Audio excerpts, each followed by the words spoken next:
Xo'p, assalomu alaykum barcha YouTube obunachilariga. Xo'p, gapiraverib charchatib yording. Bitta realistdan bo'lsin deydigan aka, opa singillarimizga hozir real sinab ko'ramiz, test drive qilib haydab ko'ramiz. Siz ham keling, hamma narsasi tekin, sizdan bir so'm bo'lmay, yangi zapchast bozoriga keladigan bo'lsangiz, bitta prava va sizga любой istalgan mashinangizni tekinga haydab ko'ramiz birgalikda. Ketdik. Ko'rib turganingizdek, sovuq havolarda, boshqa joylarda ofisingizdan chiqqaningizdan keyin prosta mana bu knopkani bosib turadigan bo'lsangiz, mashina anetda turibdi. Ko'ryapsizmi? Ko'ryaptimi? O'sha mashinamiz o'zini o'zi zavod qiladi. Ya'niki distansionni. Ya'niki ofisda ishlasangiz yoki boshqa joyda ishlaydigan bo'lsangiz, tushib, Magicar qo'y, boshqa narsa qo'y, unaqa narsa qo'yish shart emas. Hamma narsasi o'zida bo'ladi mashinani. Xo'p, endi bir sinab ko'ramiz, kelingizlar. Xo'p, akalar, mana test drive yo'limiz. Bemalol ko'rsangiz bo'ladi, Galileo, bemalol to'g'ritsa bo'ladi bu yerda. Hozir mana shu joyda 8 Pro Max qanaqa o'zini tutishini bir sinab ko'ramiz. Xo'p, mana test drive'ga chiqdik. Boya ko'rganingizdek, yo'llar hammasi Galileo. ABS tormozlari birato'la ishlashni boshlaydi. Ya'niki to'xtaganingizdan keyin birdaniga ABS ishlashni boshlaydi. Xo'p, bundan tashqari 6 ta rejim bo'ladi. Grizivoy o'sha oldi-orqa tortadigan rejim, ya'niki oldi-orqa tortadigan rejimda bemalol haydasangiz bo'ladi mashinani. Ya'ni hech qanaqangi balotalarda yoki bo'lmasa nimada ko'chada qoldirmaydi sizlar. Mana ko'rishingiz mumkin mashinalar qanaqa darajada to'yayotganini. Real hayotda ko'ryapsizmi? Yurishga qiynalyapti mashina. Yurishga prosta tak qiynalayotgan vaqtda bizning mashina prosta tak borib chiqib ketaveradi. Mana oldi bo'lmasa orqasi bo'lmasa oldi tortib ketaveradi. Xo'p, sneg rejimi ham xuddi shunaqa. Mana sneg rejimi ham komfort, sport, sneg rejimiga qo'yib haydab ko'ramiz. Mana sneg rejimiga haydab ko'ramiz. Mana bunda ham xuddi shunday. Joydan qo'zg'alishda hech qanaqa muammo bo'lgani yo'q mashinani. Xo'p, akalar, mashinamizda yumshoqlik haqida ozroq ma'lumot bermoqchiman. Ko'rib turganingizdek, loyli joydan, ya'niki to'rinchoq, Galileo joydan endi внедорожный, ya'niki g'idir-bidir joylardan o'tishni boshladik.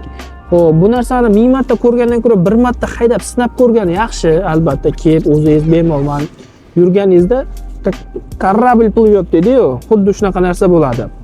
Xo'p, yomg'irda, loyda, bunaqa joyda ko'chada qoldirmaydi mashina, burushlari, nimalari. Xo'p, zimniy paketiga keladigan bo'lsak, mashinaning обогрев лобовой bor, обогрев сиденья, oldi-orqa, обогрев rul полностью qiziydi. Xo'p, bundan tashqari yozgi kunlarda ham bemalol nima qilsangiz bo'ladi. Xo'p, hozir o'sha podyomlik uncha baland emas, lekin Galileo yaxshigina. Hozir sinab ko'ramiz, o'sha podyomlikdan chiqa oladimi yo'qmi 8 Pro Max modelimizda. Podyomlikdan qani mana 20 metrlik plyusli podyomlikdan orqaga ketadimi mashina yo'qmi, o'shani bir sinab ko'ramiz. Ko'rib turgan bo'lsangiz, eko rejimda hozir, bitta eko rejimda, bitta sport rejimda, to есть o'sha snegda oldi-orqa tortadigan rejimda sinab ko'ramiz. Qani, ketdik. 15 tezlikda ketyapmiz. Hozir men bemalol sezmasdan chiqib ketdi, hech qanaqa zadniylikka olmasdan, yurmasdan bemalol ketdi. Va Galileolarda ham ekoda ham uyaltirib qo'ymaydi. Xo'p, bemalol bu yerda uncha mashina yura olmaydi. Hozirgi sharoitda qiyin. Hozir videolarni, kichkina obzorlarda boya ko'rganingizdek qiyin-da. Hozir Galileo realni kuchli. Bugun cheston necha? 23 kuni ko'pchilik Samarqanddagilar biladi qanaqa Galileo bo'lganini, qanaqa bo'ldi, yo'llarda qanday yurish qiyinligini shofyor odam his qildi. O'shaning uchun bugun mana qorli joyda, Galileo joyda olyapmiz. Mashinamiz xudo xolasa uyaltirib qo'ymaydi. Gabarit jihatdan ham, boshqa jihatdan ham hammasi joyida. Agar bironta bir balota joy topadigan bo'lsa yoki внедорожный joy topadigan, albatta o'sha joyda ham sinab ko'ramiz mashinani. Xo'p, botqoqlik joy topolmadik-ku, lekin mana shu yerda qandaydir внедорожный yo'llarda yoki masalan o'sha balotada joylarda, misol uchun o'zini tutishini ko'rish uchun qisqacha bir test drive qilib ko'radigan bo'ldik. Ya'niki yo'l tanlamas degan nomi bor. Qachon o'sha bemalol oldi-orqada emas, hali eko rejimda hozirda ketyapti mashina. Bemalol orqa bitta eko rejimda. Hali bu joylarga bizlar nima qo'shganimiz yo'q. Ya'niki внедорожныйni qo'shilgani yo'qda. bemalol o'tib ketadi. Do'stlar, bundan yaxshiroq bironta joy topolmadik. O'shaning uchun shu yerda bir test drive ko'rdik. Galolyotda qildik, sneg rejimini o'tkazdik eksperimentdan, ya'niki внедорожный qismini o'tkazdik.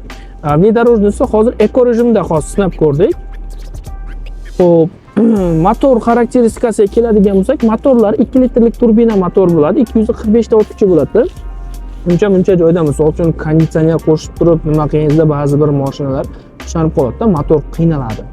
Bu mashina uni sezmaysan, konditsioner qo'shildimi, yo'qmi, внедорожный yo'lmi, tikka bosib ketaveradi. Xullas, komfortniy tanka desak bo'ladi. Ba'zi bir masalan galolyot yo'q, prosta tak aldiydi deganlarga mana akalar, mashinani yurishi, mashina sekin yuribdi, realniy sekin yuribdi, hech kim yo'q oldidan, lekin ehtiyotkorlik bo'lib qiynalib yuribdi-da. Bizda muammosi yo'q, bemalol haydasangiz bo'laveradi. ABS tormoz, boshqa narsa, hamma narsalar navarochinda bo'ladi mashinani. Mana bemalol obgonga chiqib, haydab o'tib ketsangiz bo'laveradi. Mana mashinalar hammasi o'sha 10-20 tezlikda yuribdi, chunki galolyot haqiqatan ham bor. O'g'illar, opalar, akalar, opaslar, singillar, hech kim sizlarni aldab, chaqirib, unaqa narsa qilgani yo'q. Ishonmasangiz, keling shu yerda bir hal qilamiz. Xo'p, do'stlar, ozmi ko'pmi biz test drive qilib ko'rdik. Qanaqa savollaringiz bo'lsa yoki bir tushunmagan yoki nima bo'ladigan bo'lsa, bemalol pastdagi raqamlarga aloqaga chiqingizlar, siz bilan albatta bog'lanishadi. Yoki bo'lmasa undan ham zo'r varianti, to'g'ri yangi zapchast bozoriga kelasiz, Cherry avtosaloniga kirib tursangiz, shaxsan o'zimizni kutib olaman.